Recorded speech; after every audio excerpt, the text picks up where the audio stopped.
In this video, I'm going to show you how to answer multiple choice questions. Multiple choice questions appear regularly in both the academic and general reading tests. They're fairly simple to complete, but it's easy to get tricked into picking the wrong answer. The information and strategy in this video will help you to avoid common errors and to gain high marks. They'll also save you time in your test.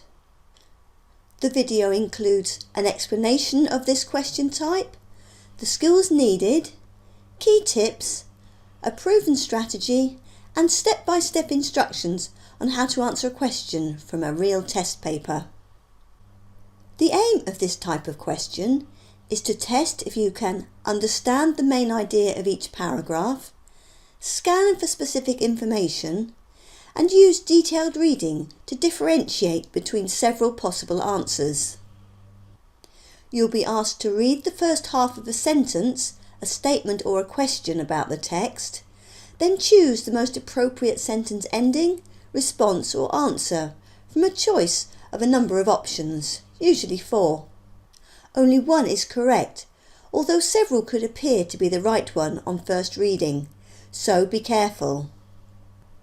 Here's an example of how the instructions and questions will be set out. It's part of a question taken from a past test paper. Pause the video if you want to spend a few moments studying it. Now for some important tips. Tip 1. Read the questions first. If you do this, you'll know what you're looking for when you read the text, which will save you loads of time. Tip 2. The answers will be in order in the text. It's very helpful to know this as it makes it easier to find them. So, if you found answer 1 in paragraph 1 and answer 2 in paragraph 3, you'll know that answer 3 won't be too much further on in the text. Tip 3. Read in detail. For some question types, you'll be mostly skimming and scanning the text for the answers. You'll need these skills here too, but with multiple choice questions, the detail is very important. Tip 4. Watch out for distractors. Be aware that the test setters love to include distractors in the answer options to try and catch you out. A prime example is qualifying words such as every, all, most or a few. They're only small words, but they can completely change the meaning of a sentence. For example, compare these two sentences. Everyone who ate the prawn sandwiches at the party was ill. Most people who ate the prawn sandwiches at the party were ill. Tip 5. Don't leave any blank answers. If you really can't decide which answer is right, then guess. There's at least a chance that you'll guess correctly and get the mark. If you don't put an answer, the question will of course be marked wrong by the examiner. It's also useful to know the types of incorrect answers that might be included. Be alert for answers that give almost correct information. Watch out for those distractors. The opposite information. It's very easy to get fooled by these. Information that's included in the same paragraph as the true answer, but not relevant to the question. And information related to the question which is not included in the text. We're now ready to look at my step-by-step strategy. I'll show you how to apply this when we work through the practice question, but first you need to understand it. Start by carefully reading the questions. Don't worry if there are words you don't understand. If they appear in the text, you may be able to work them out in context. Alternatively, synonyms that you do understand may have been used. If unfamiliar words appear in incorrect answer options, they don't matter so much, although you need to make an educated guess at them in order to eliminate the answer. After reading the questions, skim read the text. On this first reading, you're aiming to get just the general meaning. Then return to the questions and underline key words in them. These will help you find the location of the correct answer in the text. I've underlined them in question 1 in the slide as an example. In the text, synonyms will almost certainly be used for some of them, so think about what these might be as you pick out the key words. Your other task, while looking at the answer options, is to try and work out the difference in meaning between them. Two may be very similar. Don't spend too much time on this, but doing it will save you precious minutes in the next step. From your general understanding of the text, you may be able to make a reasonable prediction of the right answer to some of the questions. Put a mark next to your prediction in pencil. You may not be right, but this will help you to narrow down the options. Now reread the text a paragraph at a time, particularly scanning for the key words you identified and likely synonyms. Remember that the answers will be in order, so you can expect the first one to be in paragraphs 1 or 2. Once you've located the section of text containing the answer, read in detail to fully understand it. Now go back and read the answer options again. Usually 1 or 2 options will clearly be wrong. Cross them out to eliminate them once you're sure they're incorrect. Continue to study the detail in the remaining answers until you've identified the right one. If one answer jumps out at you as obviously correct, double check it in case the examiner has succeeded in tricking you with qualifying words or another sneaky tactic. It's probably worth going through the process of eliminating the other answers before finally deciding, just to be sure. It's common to end up with 2 very similar answer options that it's difficult to decide between. When this happens, you need to study them in even more detail to identify the difference. First, write them out one under the other, unless they already appear like this on the sheet. Here are a couple of tactics you can use to compare them. Paraphrase each one in your own words. Identify distractors, such as qualifying words that give them different meanings, and compare keywords and synonyms between them and with the question. Time will always be against you. If you get really stuck with an answer, you'll need to take an educated guess, so you at least write something on the answer sheet. If you're down to 2 possible answers, then you have a 50% chance of picking the correct one. Do this and keep moving on through the test.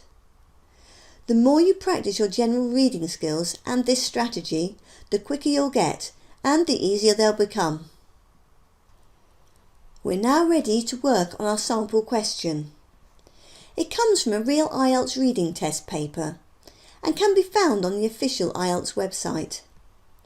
Here are the instructions and sentences. The next 2 slides contain the text. I've had to divide it due to lack of space. However, I put a link to a PDF of the question and the text in the notes below this video that you can download to make it easier to work on. Here's the text. This passage is just part of the full text used in the exam. In the real test, a longer version appeared, and it had several different types of questions set on it. Remember that we need to do some work on the sentences before reading this text. Now I'll show you step by step how I answer this question.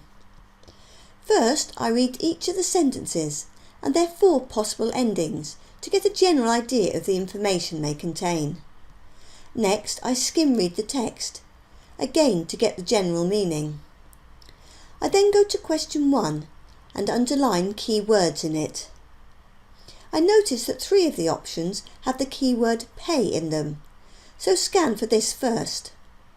Since the answers will be in order in the text, I expect this first answer to be fairly near the beginning of the passage, so concentrate on paragraph 1 to start with. Pay appears twice. I highlight it. I'm pretty sure that the answer will be in this paragraph, so now scan for the other keywords I've selected, which are abolishing, avoiding, increasing and equipping, or obvious synonyms of them. I don't immediately spot any, so read in detail to try and find the information I need, paying particular attention to the sentences in the text with the word pay in them. I identify a sentence that looks promising. It contains the words take away, which are a synonym of abolish, the key word I've underlined in option A. The sentence reads, take away seniority-based pay scales and older workers may become a much more attractive employment proposition.